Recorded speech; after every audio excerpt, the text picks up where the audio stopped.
Hello and welcome to Third Spaces with Michelle. Today's a storytelling day, and I'm going to start with a question. Do you think that a quote can really have the power to change your life? There's so many quotes out there. There's so many amazing written passages and that are so impactful. But do they really have the power to change your life? I absolutely know this to be true because a quote that I wasn't looking for that came to me on January 1st, 2018 literally flipped my life and changed everything. It led me to quitting my life as I knew it at 50 years old. And wow, everything that's happened since, I could never have imagined. So today I'm going to start by reading this quote that changed my life and then tell the story of that year and all the things that happened once I really ingested this quote. It's called For What It's Worth, and I'm going to be reading it to you. It's never too late or too early to be whoever you want to be. There's no time limit. Start whenever you want. You can change or stay the same. There are no rules to this thing. We can make the best or the worst of it. I hope you make the best of it. I hope you see things that startle you. I hope you feel things you've never felt before. I hope you meet people that have a different point of view. I hope you live a life you're proud of. And if you're not, I hope you have the courage to start again. This quote shook me. As I sat there alone, well, not all the way alone. I was with my sweet old dog on a murky Pacific Northwest New Year's Day, just thinking about my life, where it was, and how I hadn't really been happy. And there was part of me that said, you don't have a right to be unhappy. You have a lot of things that make you secure.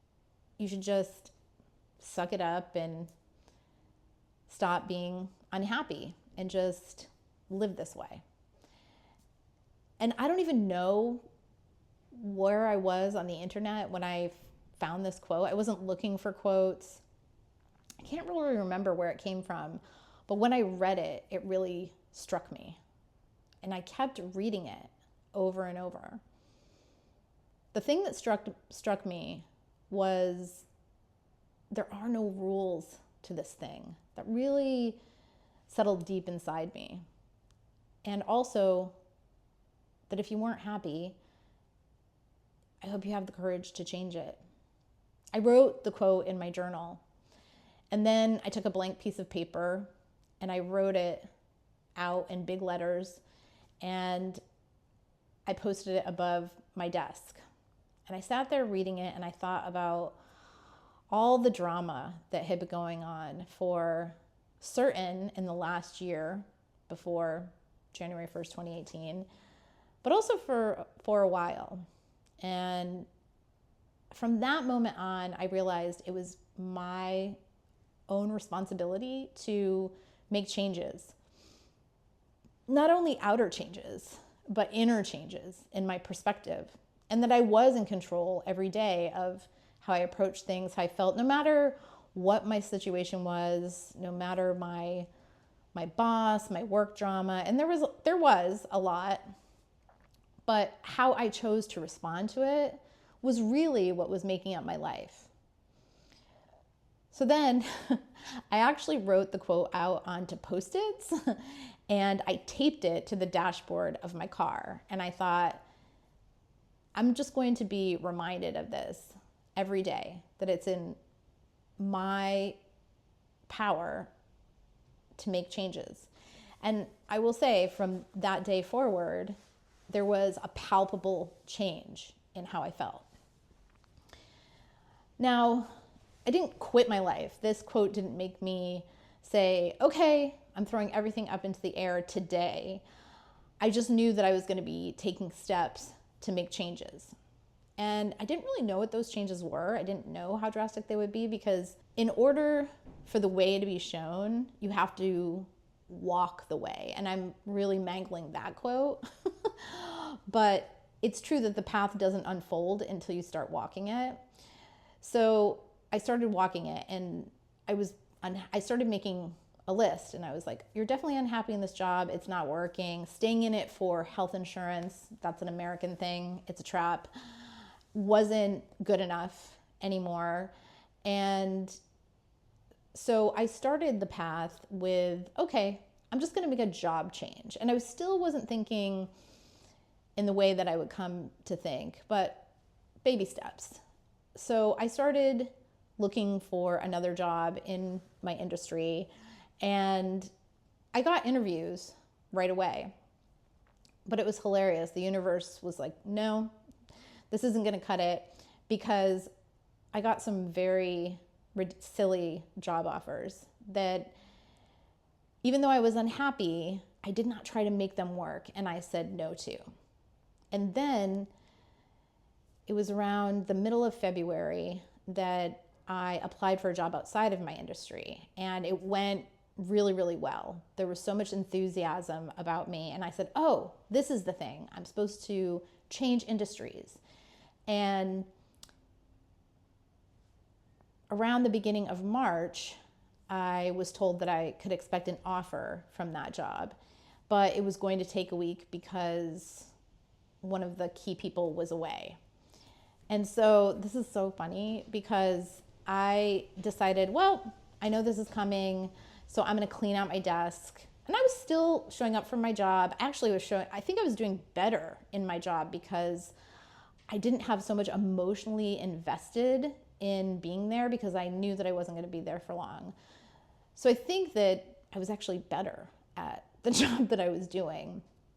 But in any case, I went to work that Friday and Saturday, because I worked on Saturdays, and I decided to just clean out my desk. I didn't really have a lot of personal stuff, but I took everything that was personal, and then I cleaned it out of just clutter and things that you just kind of throw into a drawer, or, you keep a bunch of, files and paper that you don't really need. But I cleaned it all out and left it very neat and tidy, and it just felt good to do that.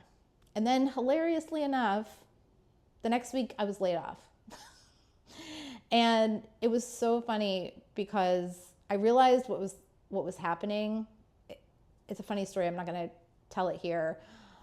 But I realized what was happening before I came in for this meeting. And I just felt so happy. And when I went into the meeting, there was like a buoyancy to me. And as they were explaining the reasons why, I was just like, I don't care. And so I left that, and I was feeling really good about it. Not only because I knew that I was going to get a job offer, but I just felt like the right time. The timing, I didn't need to be there anymore. And a year before that, I know that I would not have acted that way. I know I wouldn't have felt that way.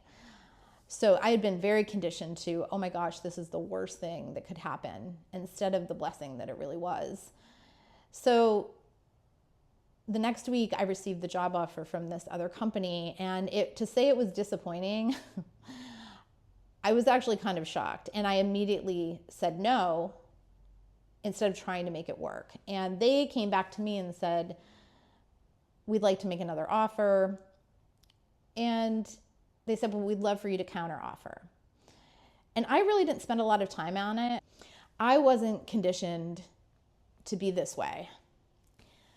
I was very much conditioned to be a people pleaser and to compromise. So I wrote out everything that I wanted in this counter, and they came back and it didn't match what I wanted. And I took a deep breath, and even though I didn't have anything else lined up, and I didn't have 6 months of salary saved, I didn't have a year of salary saved, or even 6 months of salary, or even 3 months of salary saved, But I just knew that I needed to say no to this. And so I said no. And then I settled into really thinking about what I wanted for my future. And I have to say, guys, in short order, the universe responded to me standing up for what I wanted. I started reaching out to people who are adjacent to my industry. I thought about different ways that I could approach. I was in the wine industry for a long time, working and running programs in wineries, beautiful wineries, and all different kinds of exciting and glamorous stuff in that world, in the food and wine world, for a long time. And so I felt that I had a lot to offer. And I also wanted to write about it because I'm a writer. So I started reaching out to adjacent businesses in the wine tourism industry just to talk to them, and asked to meet for coffee or lunch. And those meetings actually turned into clients, first for small projects, but then grew, which was really exciting. So I started working with somebody within the first 3 weeks of saying no to that job. And the other thing that happened was that someone called me out of the blue who I hadn't talked to in over a year. So they didn't even know that I had left my job, but they said they were thinking of me, and they wanted to know if I would be interested in taking a weekend consulting to help a new wine business with their strategy.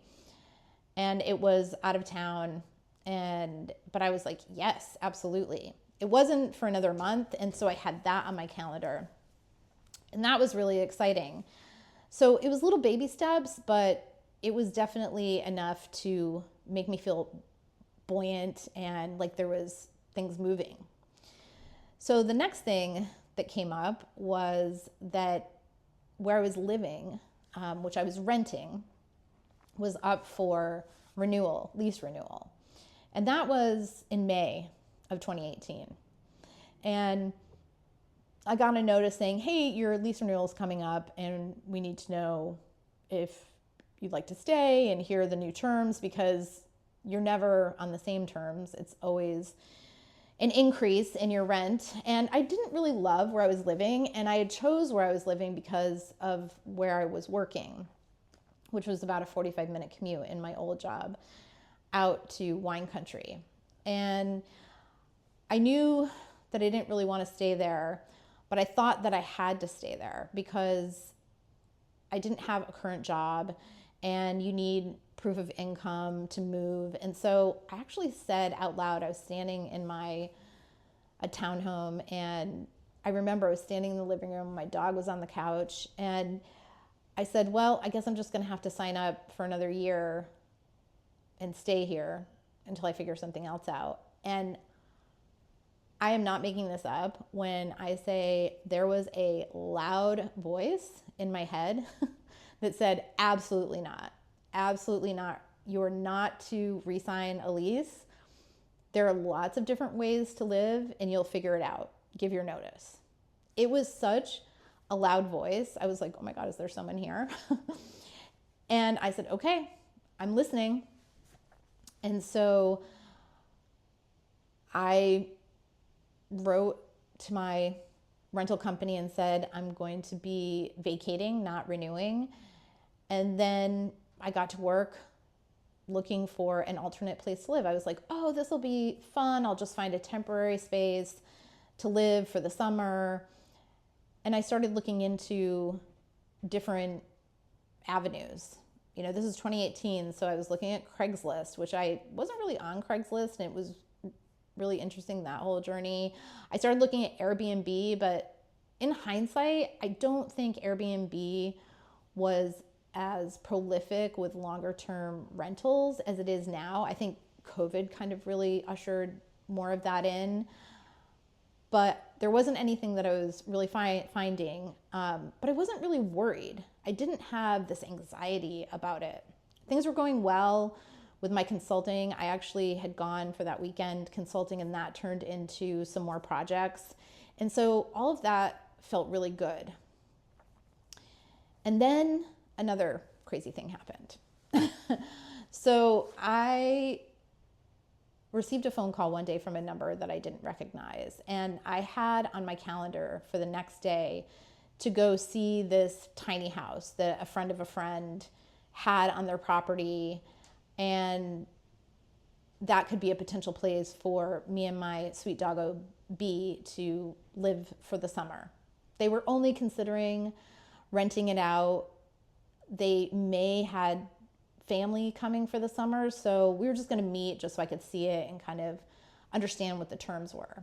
And then I received this phone call the night before, and I picked up the phone, and strangely enough, it was this man on the phone who was a friend of some good friends of mine. And we had met several times and actually socialized together, but we weren't friends in a way that we just called each other up.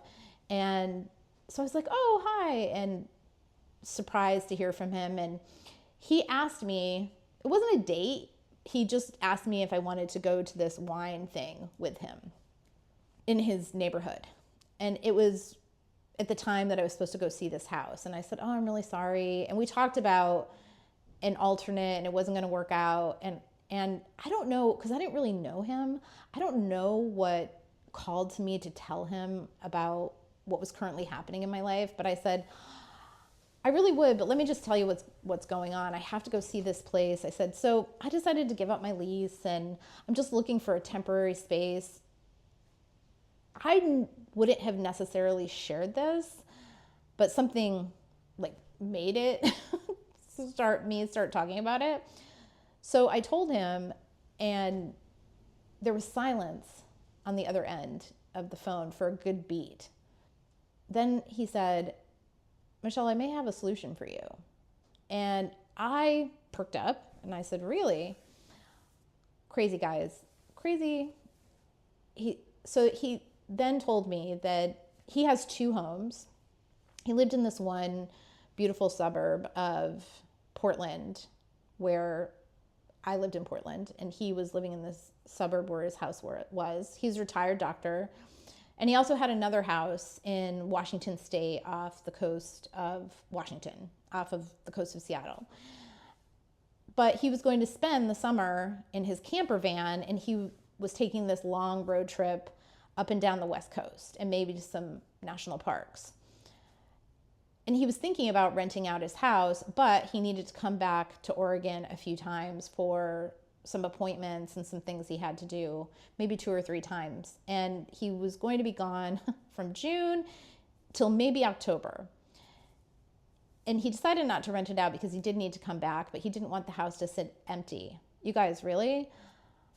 He said, so maybe you'd like to house sit while I'm gone. I could never have imagined that this would happen. It was so funny. I was like, oh my God, I'm so excited. And he said, well, don't get too excited. He said, my house isn't fancy. It's in a really great area, but it's just a musty 2-bedroom house, but it has a really great deck. Maybe you want to take a look at it. This house totally did have an amazing deck. I said, I'm sure it'll be fine. He welcomed me and my sweet doggo, and we moved in at the beginning of the summer.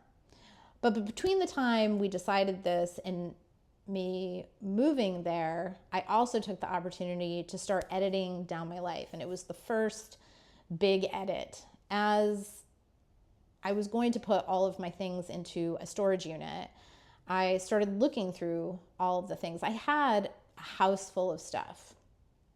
And bedroom furniture, dining room furniture, living room furniture, office furniture, you know, all of these things, boxes that I had moved from place to place over the last decade during some job moves. And I started going through them and thinking, you really need to start getting rid of some of this stuff. So I spent some time editing down and ethically disposing of some things. And I thought I did a really amazing job, but in another video, we'll talk about my big purge.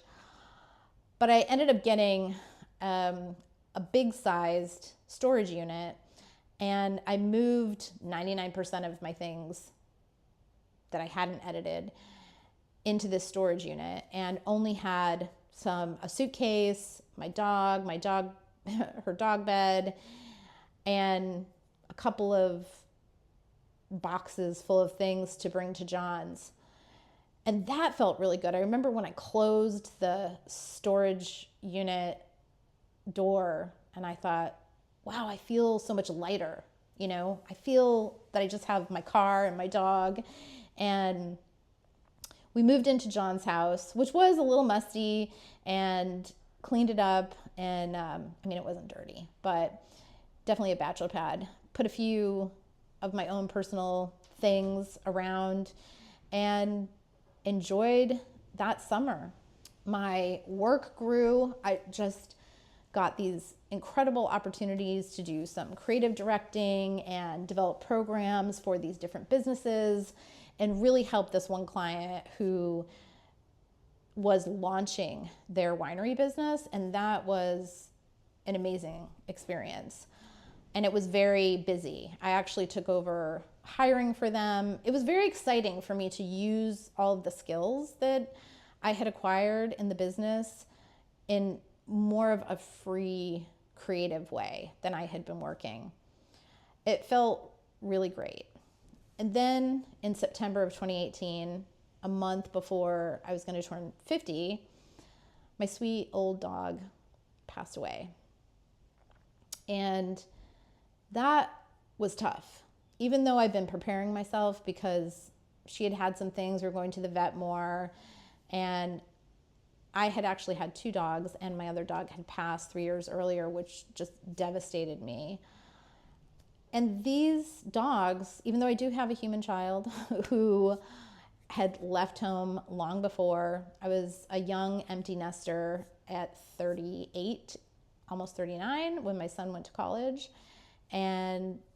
But my dogs were my replacement kids when I was an empty nester.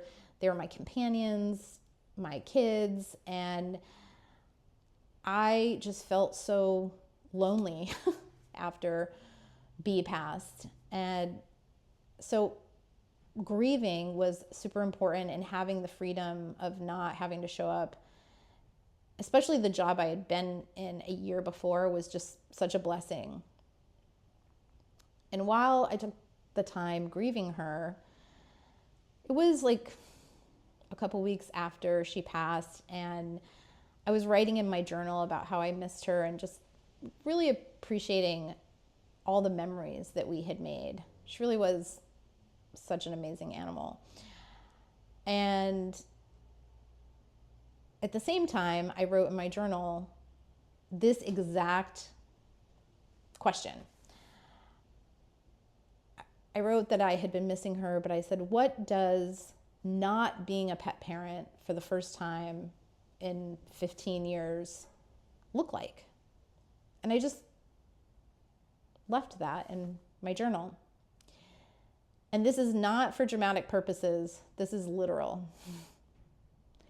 Put out a question and the universe answers. Because the next day I woke up and I was doing work on my laptop, and I opened my emails, and there was an email in my inbox from a sender I didn't know, and the subject line was, "Can you travel the world and work remotely?" Yes, you can. Something to that effect. And I just sat staring at it, because one of the things that I really wanted to do in my life was travel more, travel internationally. I had traveled a lot in the United States, a lot actually, and only a little bit internationally. It's actually shocking to me now that I had only traveled less than half a dozen times out of the country by the age of 50. And there's a lot of variables about that: conditioning, family upbringing, stories to myself. But in any case, I hadn't traveled as much as I would have liked, and travel was on my mind. And so this subject line, I was like, okay, clicking on that. And it was from a newsletter that I didn't remember signing up for, but it was this whole article about traveling and taking your job remote and traveling around the world with this company called Remote Year. So I dug into the article, and it was talking about their programs, which were year-long, 12-month programs where you lived in a different country every month. And I was reading it, and this company set you up with your apartments and co-work spaces and all kinds of a laundry list of things that they did for you. And I thought, this sounds amazing. But I immediately thought, my brain was like, there's no way you can go for a year. There's no possible way. You don't even know what's happening with this, consulting work, like how long it'll last. It's so funny how you're conditioned to believe no. But I kept looking into it. I went to Remote Year's website and I signed up for their email. And then I found out that they had just launched 4-month itineraries in different parts of the world. I was very drawn to this. I mean, I perked up right away. And they had itineraries in South America and Europe and Southeast Asia. And it's so interesting because I was very drawn to Southeast Asia. I had never even thought about traveling to Southeast Asia, but there was something in me that was like over Europe, which I'd always wanted to go, especially working in wine. I had never been to France. I'd never been to Italy. And the Southeast Asia itinerary really spoke to me. And to be honest, it was the month in Japan that I was like, this is for me, which I don't know where that came from. So they offered, one of the things is they said, book a call with one of our folks here at Remote Year and find out if this is the right match for you, if this is the right opportunity for you. So I booked a call and I spoke with this woman for an hour about their program, about where I was at in my life. I told her about B. I told her everything, really, about how I'd left my job. I had put all my stuff in storage, and she just sat there for a beat and said, wow, I don't think I've ever talked to anyone as uniquely set up for success for this program that you don't need to figure out what you're going to do with your house or where you live. I mean, it really was timing. And so I told her I was going to think about it. And there was all kinds of old stuff coming up, but I had already shed so much in this year. And we're coming to that. It was right around my birthday. It was October 16th, 2018 that I turned 50. And I just said, you know what? Screw it. I'm doing this. I put down a deposit. She was thrilled. And I was set to leave the country on a 4-month Southeast Asia, living in a different country every month, adventure for March 3rd, 2019. I couldn't even believe it. I was just beside myself. And I was seeing my son a couple weeks later. We were meeting in Los Angeles for a really cool weekend that I had booked for this concert at the Hollywood Bowl. And I waited to see him in person, and I told him about it, and he was just thrilled. He was just so excited about me doing this. My son is very much a very artistic person. I don't know, maybe I'll talk about him in more because it'll be really long. He's a wonderful person, and we have a very special relationship, and I feel so grateful for that. But he was very encouraging and thrilled for me. And then I needed to find another place to live. John was coming back, and I needed to find another place to live. And I was feeling pretty confident. I'm like, I'll figure it out. I needed someplace from November until March. And again, the universe came through because I ended up getting connected with this woman on Airbnb, but it wasn't what she had on Airbnb. We were able to meet in person, and we just really hit it off. And she ended up offering me this other property. Again, she had 2 houses that were family houses. The space that she had on Airbnb wasn't really suitable for me, and I was disappointed because I really liked her. And when we left the meeting, I just was like, I'm going to keep looking for something else. And she ended up calling me and saying, you know, I really liked you and I loved your story. And I'm wondering if you would like to see this space. And it was this really cool house, very sparsely furnished, but I didn't really need a lot. I mean, it wasn't like I was going to be living there for forever. I mean, it had a sofa, it had a dining table, it had a really amazing kitchen, and like a super comfy bed, and a great bathroom with a clawfoot tub. I mean, it was really cool. And she offered it to me for such an amazing rate. And again, I just felt like everything was falling into place. And I said yes, and I moved in, and I just really loved my stay there. I just felt really good about it. And I will tell you, I was there on January 1st, 2019.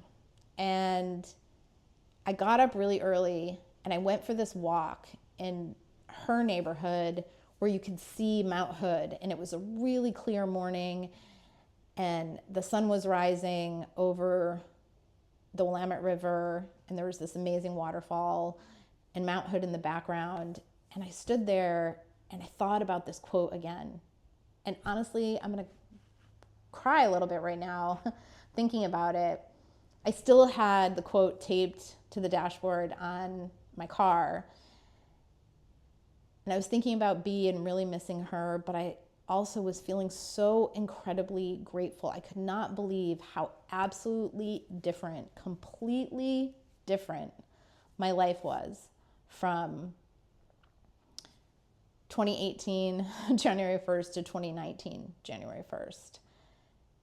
It was wild.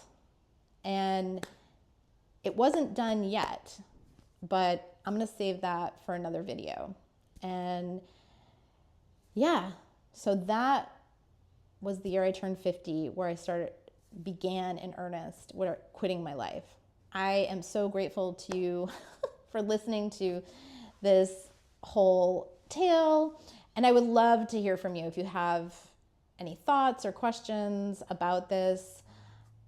I'm just so excited about creating some connection here. And I really want to thank you for listening to my story. And I'm wondering, is there a quote that you often turn to when you feel like you need strength or you need encouragement to keep going or to change things, or that just makes you feel good? Drop it into the comments below. I really want to know what are the quotes that speak so much to you. And let me know if you've heard this one before. It has been, I thought for a long time that it was an F. Scott Fitzgerald quote, but it turns out that this quote was written by the screenwriter of the movie The Curious Case of Benjamin Button. And it was adapted from the story, The Curious Case of Benjamin Button. So it's not a true F. Scott Fitzgerald quote, but it gets attributed to him a lot on the internet. So yeah, let me know in the comments below. And also part 2 of Quitting My Life at 50 with more info is coming soon. And the reading room. Join me for the Saturday reading room, which I'm so thrilled to kick off here really soon. All right, guys. Thank you so much. Oh, one other thing before you go, if you could like and subscribe. And if you know anyone who's interested in quitting their life or just wants to hear a story, please, I would be so honored if you shared. All right, until next time, stay safe, be well. Bye for now.